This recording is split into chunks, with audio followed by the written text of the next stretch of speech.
Good afternoon, New York. This is Arthur Schwartz. The show is Advocating for Justice. We're going to have a very interesting show today.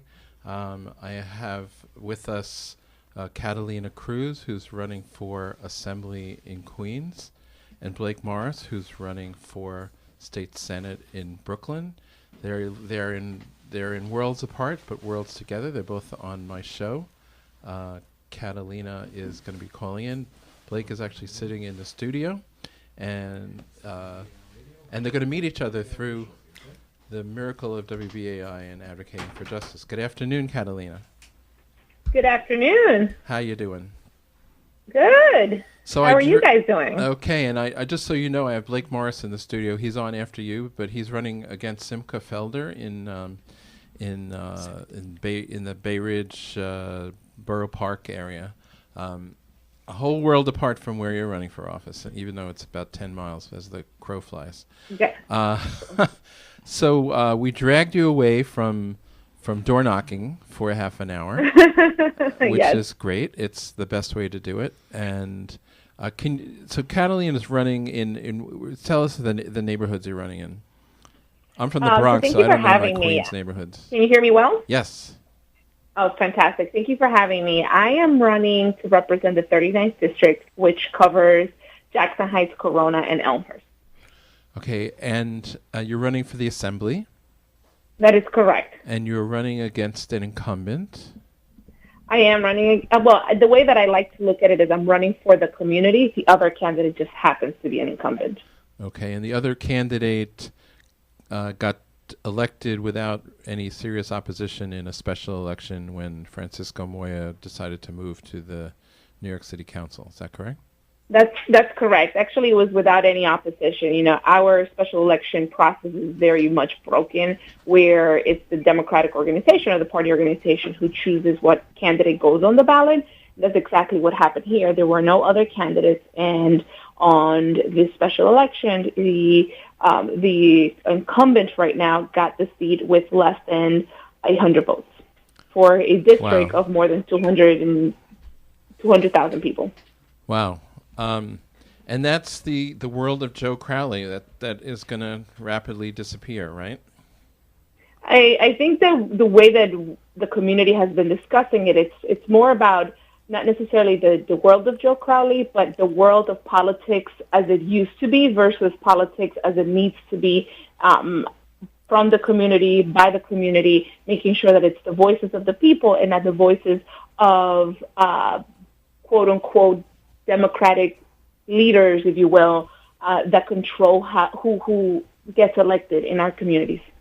Now, I know you decided to run for office before Alexandria Ocasio-Cortez won her primary against Joseph Crowley. Yes. You're not just riding that wave. What? Oh no. What prompted you to run? I know I looked at your website.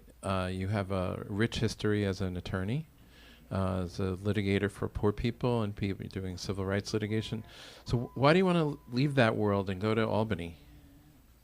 So I grew up undocumented. I'm actually the first dreamer to ever be on a ballot in the history of New York, and I'm hoping to continue to make history by being the first one to ever be elected. The way in which I grew up after coming from Colombia, fleeing basically civil war and drug war, forced my mother and I to grow up in a way and to live in a way in Queens that very much marginalized us. You know, we were very poor. We were discriminated against. We didn't know the language. We didn't have papers. But that process taught me about the value of community, about the value of fighting, of standing up for each other, of doing the right thing. So when I was able to become a citizen, when I was able to become a lawyer, I made the decision to work for the people. I did legal services, and then I went to work for the state of New York and for the city council with Melissa Margarito. And I learned throughout the process the value of good, transparent government and how powerful that can be. That if we have good, transparent government, we can really, truly protect our community. So when I saw the opportunity of this seat open along with Trump winning as our president, I thought it made clear sense as to what I needed to be doing next, to use my privilege as a citizen now, after having been undocumented, my privilege as a lawyer, and my privilege as someone who understood the inner workings of Albany. I had worked up for the state and in Albany for a couple of years, back and forth from New York City, so I know the workings, I know the community, and it felt like that was my one way to give back, my one way to fight for our district, for our people, while Washington continues to try to crush the soul of our country. This is my small way to give back and fight for our community. So did you grow up in the neighborhood where you're running? I've spent basically my entire life either working or living in the neighborhood. I'll give you, when my mom and I first came from Colombia back in 1992, my mom was one of the women who stood on the corner of the very famous 82nd and Roosevelt to giving out flyers, getting paid $40 a day to give out flyers. And later through the years as an adult, I worked very closely with victims of notary fraud, notaries who passed themselves as attorneys in Corona in the mid-2000s while I was with the Attorney General's office. So I have a rich history of working, living, fighting for our community. You tell us, you became a citizen. You're a dreamer. Yes. Who worked your way through the whole process. Yes. How did you do that? How were you able to succeed in doing that? So I fell in love in high school with my high school sweetheart, and we spent 11 years together, and it was through a family petition that I was able to become a permanent resident and later a citizen. And did you go to law school while you were still a permanent resident, or did you have to wait? Yes, I became a permanent resident at the very end of my undergrad years, and I became a citizen at the very end of my law school years. So you were able to. Where did you go to college? I went to John Jay while I was undocumented. So it wasn't until basically my last year at John Jay, probably I think it was about the last 6 months, that I actually was able to get a work permit. So you were a beneficiary of the fact that the City University doesn't demand. Yes, I was very much a beneficiary, and I was actually part of the CUNY system when we went through this fiasco that one semester they wanted to hike up the tuition and freaked out probably 60% of the students at CUNY because a lot of us didn't have a status by trying to charge us out-of-state tuition. But thankfully, they went back on that, and we were able to pay what we needed to go to school. But it's still a very, very hard process that a lot of kids and young folks who want to get a higher education are still going through because we don't have access to financial aid. So you were part of that movement? Yes. To roll back the tuition hike for undocumented. Not a very active member because I don't want to take credit for the work of others. I was one of the students who'd show up to like a protest here and there. But back then, I will honestly tell you, I was very much afraid of being the face of anything because when you're undocumented, it's just a fear that you have. So, I'd stop by, but we have other CUNY leaders that basically put their all out there so that the rest of us could have that chance. So you graduated from John Jay, and then you went to which law school? CUNY Law School. I'm a CUNY kid all the way. Fantastic. And you got out of law school, and I'm building your resume here for people who are listening. Oh, yeah. Thank you. You got out of law school, and you went to work where? Originally, I actually went to be a volunteer assistant attorney general because there was a hiring freeze for all state offices. We were going through a financial crisis, so I worked on immigration services fraud cases for a little while with the attorney general, and then went on to do legal services for a small housing nonprofit in the Upper West Side representing seniors and rent-stabilized tenants. So immigration fraud is what people representing themselves as someone who can help you get a green card or a citizenship that don't really. Absolutely, yes.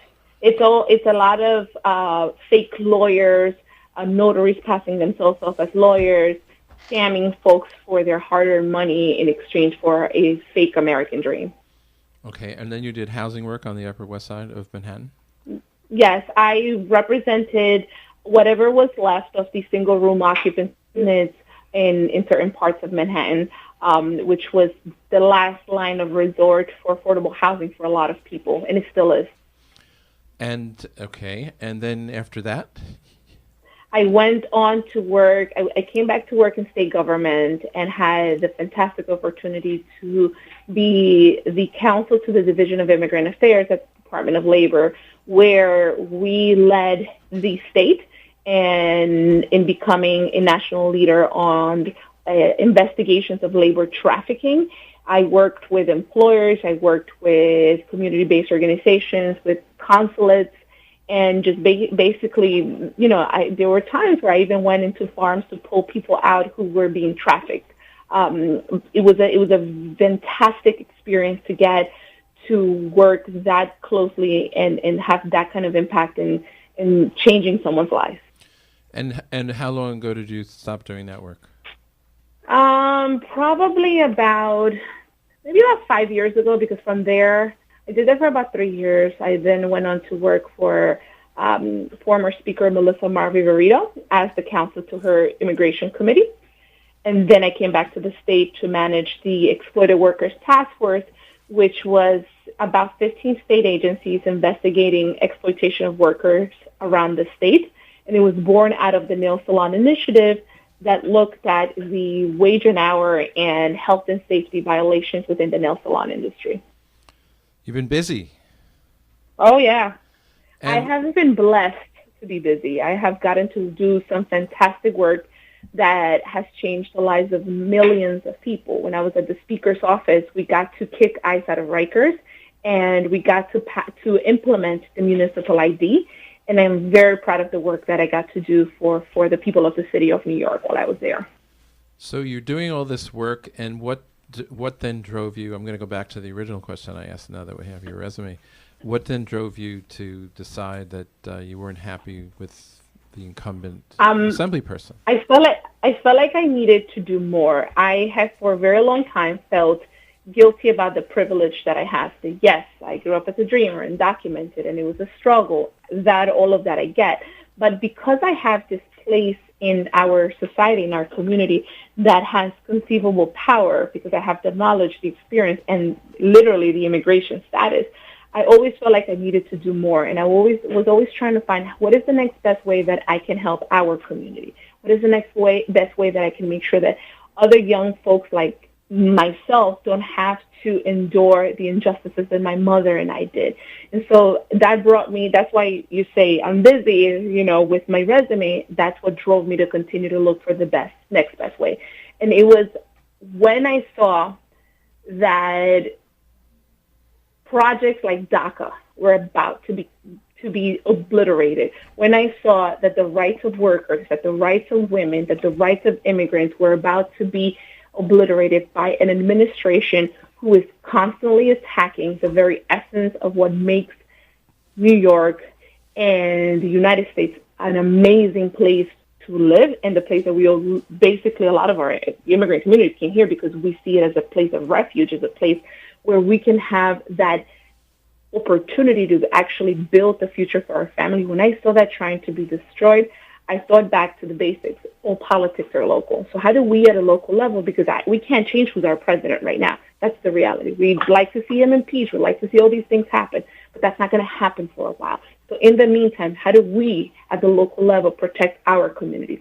We elect people that are independent from money, independent from luxury developers, independent from leadership that doesn't always have our community's best interests at hand, independent from anything other than the voice of the people. And that's what I offer. I offer all those years of experience, the plans that we have built with our community, the plans to fix the MTA, to protect our immigrants, to get affordable housing, to protect workers. But with that comes the independence, which is going to be key, because it's not just good enough. No longer is it good enough to say, I am a Democrat. You need to be a Democrat who is independent of any special interest, a Democrat who actually listens to our community, and a Democrat who actually has the plans to get the work done. So Jackson Heights, Elmhurst, Corona, mostly immigrant community? Yes, 60% of the people in our district were born in another country. And they haven't been pushed out yet by gentrification? You're on the border? There's been attempts. There are luxury developers that want to come into our community and not take into account the beauty and the essence of what makes us a beautiful place to live. And recently we had a development on 82nd Street that wanted to bring a Target store along with a 13th floor building that was not only going to push us more toward gentrification, but actually create problems for our small businesses, force them to close, bring up the rents in the surrounding area. But for me, the most important and most problematic issue I saw with that development was that it was a block away from, and it's still going to be a block away from, the Elmhurst Hospital, which is our closest Trauma One center, and it could endanger the lives of people because it's for folks who may be listening, if you're familiar with Jackson Heights, 82nd Street is one of the most overcrowded streets in the entire community, and it could very well cause the death of people if there are ambulances trying to get to the hospital and they're stuck behind a pile of cars or a truck trying to deliver something to Target. Just to do a station ID, this is Arthur Schwartz. We're on Advocating for Justice. We're speaking this afternoon with Catalina Cruz, who's running for Assembly in Jackson Heights, Elmhurst, and Corona, Queens, and she would be the first Dreamer ever elected to the New York State Assembly. And also, while I'm doing an ID, this is the fund drive period, and I want to remind people that we get to do a show like this with no commercials, with no sponsors giving their ads. There's a big tumult at WNYC over that. No sponsors who give their ads. But only if you make a pledge. We need people to go to www.wbai.org, especially those of you who are listening online or listening to this as a podcast, and make your donation. It's critical to us to be able to continue to bring you shows like this. Or call 516-620-3602, 516-620-3602. All right, Catalina, what would you say are the main issues that have moved people in your community to support your campaign? What are the main issues that have moved people to support us? I think the top reason why people have been supportive is because we have a clear plan of action that has been built with the help of the community. We have a plan on how we're going to support immigrants by passing driver's licenses, passing the DREAM Act, and making sure that we are allocating money to create a statewide legal defense fund that truly actually provides representation for our community when they're in need. There is a fund right now, but it's a very small fund, and we need at least $100 million. So we have a plan on how we're going to do that. A plan to fix the MTA by breaking it up into smaller agencies and making sure that we are refinancing the gigantic debt and using the money to actually fix ridership issues. We have a plan on how we're going to make sure that our community can still stay living here, and that is by passing real rent reform, but also holding landlords accountable and creating a statewide, similar to what's in New York City, but a statewide program for folks to make sure, for us to make sure that folks have representation in housing court. So these are all plans that have been built with the help of the community, and the community feels engaged, feels empowered, and feels like for the first time in a very long time, their voice matters, whether they have status or not. Because as I mentioned, there's 60% of our folks who are born in another country, and 40% can't even vote. So they feel like for the first time, someone who has lived through what they've lived through understands what they need. And the other thing that I think has been very appealing to folks is our independence. And I continue to say our because this is not my campaign. This is our community's campaign. And we have made a pledge to take absolutely no luxury developer money, no money from special interests or corporations, so that when we need to stand up to special interests, we are truly independent and are only listening to the voice of the people. And I will tell you, one of the things that people actually love is the fact that I show up. I show up to their door. I show up to their events. They feel like someone cares enough to simply come to their part of the neighborhood and say, I am here, I am listening, and I am going to help you. How have you interacted now since Alexandria Ocasio-Cortez's win? Has she been? The district overlaps, I believe, to some extent, right? Has that energized your campaign? I think the effect of her win is to basically show our community what a people power campaign can do. The power of actually listening to the people and driving an entire campaign through that voice. I have had good contacts with her campaign. There's nothing more than sharing of war stories, if you will, of door knocking, and sharing of that understanding that it's the people who get to decide and it's the people who are going to drive us to win. And anyone who wants to join our campaign, who wants to help us, who understands that mission and that vision of people power is welcome. It's welcome to join us. How has the political establishment reacted to you? The Crowley and the district leaders that probably represent your community and the elected officials in your community. Have you gotten any support at all from them? No, there hasn't been any support, but there's also no sort of sentiment that we're somehow waging some sort of war. They have their interests, and I have my interests, and my interests are the people of our community, the people of the 39th district who are the ones who are going to vote. We have a good, cordial working relationship because I've never believed that in order to represent the interests of our community, there needs to be anything other than that. But there's not been some sort of endorsement by the establishment or endorsement by the district leaders or the folks, other than our amazing council member, Danny Drum, who endorsed our campaign and basically was the person who suggested I run. That's about it. And, I thought I saw Danny, Jimmy Van Bramer on your website. Jimmy endorsed. Jimmy and I share probably about 2 blocks of the district, but I wouldn't classify Jimmy as some sort of establishment. Jimmy's more of the independent other side guy. And have you, I know that I expect actually that tonight you're going to get endorsed by the New York Progressive Action Network. Have you ventured far beyond Queens to look for support? Have you involved yourself at all in any of the other races around the state, or you're staying very local? I'm staying very local. I will say I've had support from other parts of the country. I was endorsed by Congressman Gutierrez, who was one of the original sponsors of the DREAM Act. So that was very rewarding and very emotional, to be honest, because when he first announced it, I had a ray of hope that that's the way that I was going to be able to go from undocumented to documented. As we can see, 10, 15 years later, still hasn't happened. But his support was key in that portion of the campaign. But I am staying very much focused on the people of the 39th Assembly District and making sure that we are able to win and to represent our community the best way possible.